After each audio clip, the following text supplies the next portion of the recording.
Bonjour à toutes, bonjour à tous. Ok, alors aujourd'hui, le titre d'aujourd'hui, déjà stress oxydatif et le glutathion, roi des antioxydants.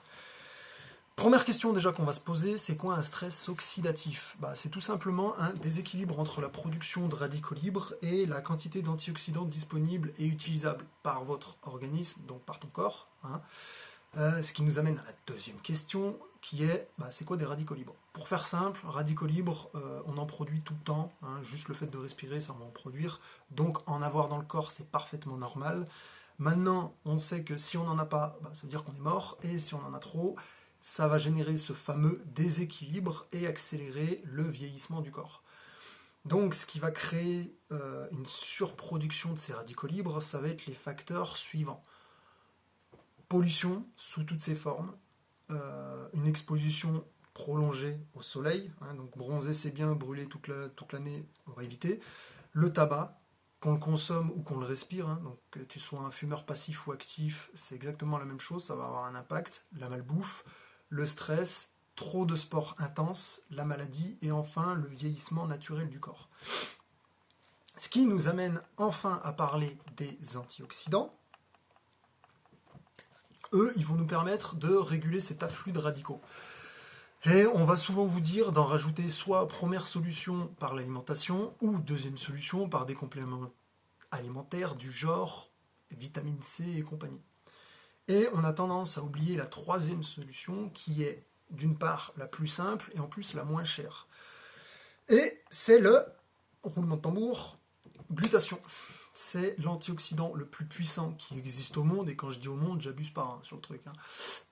Et ce qui est magique dans l'histoire, c'est que notre corps, il le produit tout seul. Pour donner un ordre d'idée, il y a plus de 50 000 articles scientifiques qui sont sortis sur le sujet, donc ça a été pris au sérieux, et c'est un sujet sérieux, les glutations. Pour faire simple, c'est un antioxydant qui est ultra puissant. Ça va protéger jusqu'à l'ADN cellulaire des dommages oxydatifs. Ça va renforcer votre système immunitaire et ça va rendre la détoxification de votre corps plus efficace. Genre les métaux lourds, les déchets, les toxines, pesticides et compagnie.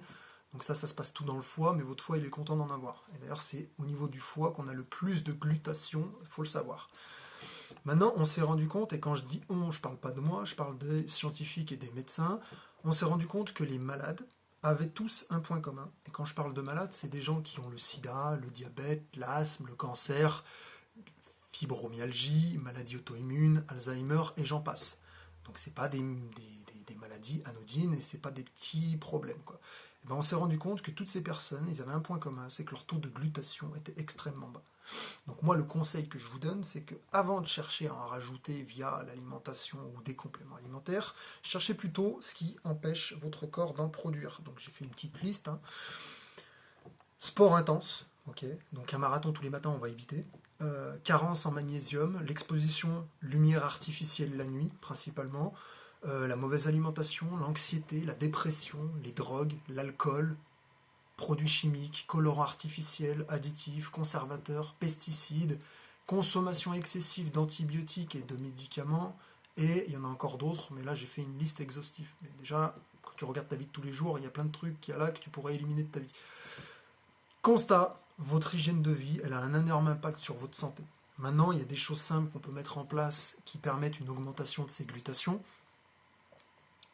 Moi, une activité physique qui sera régulière et non intense, un petit peu tous les jours, c'est toujours plus efficace que beaucoup tous les jours ou pas du tout. Une alimentation de qualité et non transformée, pizza, kebab et McDo, c'est bien, mais tout le temps, il faut éviter. C'est de la logique en plus. Et limiter les situations de stress et les pollutions extérieures. C'est même pas c'est les pollutions extérieures, parce qu'il y en a plein. Maintenant, pour finir cette vidéo, ne vous arrêtez surtout pas aux informations que je viens de vous donner. Faites votre propre recherche sur le sujet. Impliquez-vous durablement dans votre santé. Je crois que je n'ai pas de meilleurs conseils à vous donner. N'hésitez pas à laisser des commentaires, poser des questions, à aimer, détester, partager si c'est intéressant et utile pour les autres. Et surtout, prenez soin de vous au quotidien et pas seulement le jour où vous êtes malade. Je crois que c'est le mieux que je peux vous offrir et vous conseiller. Je vous souhaite la santé et instruisez-vous au maximum parce que beaucoup de gens ne le feront pas à votre place. Voilà, bisous.